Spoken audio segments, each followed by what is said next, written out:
Hello and assalamu alaikum. Today we will be making sushi. 99 names of Allah. You're going to start off by boiling water either in a rice cooker or on the stove. I'm now adding 4 pieces of salmon on my pan.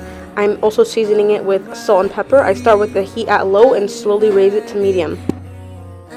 Now for your rice, once your water has boiled, you're going to add around 3 cups of rice.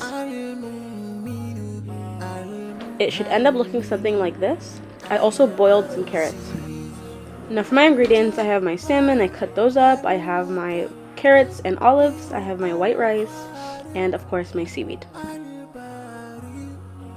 I start off by grabbing 2 to 3 spoons of rice and putting it on top of my seaweed.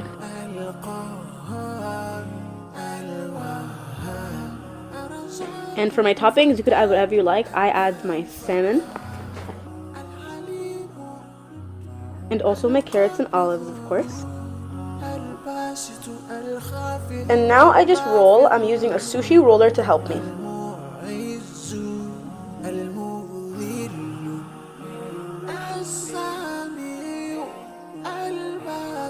And now I just cut. You can make the sizes as big or small as you'd like. And here's the final product. You could also add a sauce if you'd like. I'm using sriracha mayo. Bye guys, I hope you enjoyed this video. Don't forget to make it a thumbs up, like, subscribe. Bye!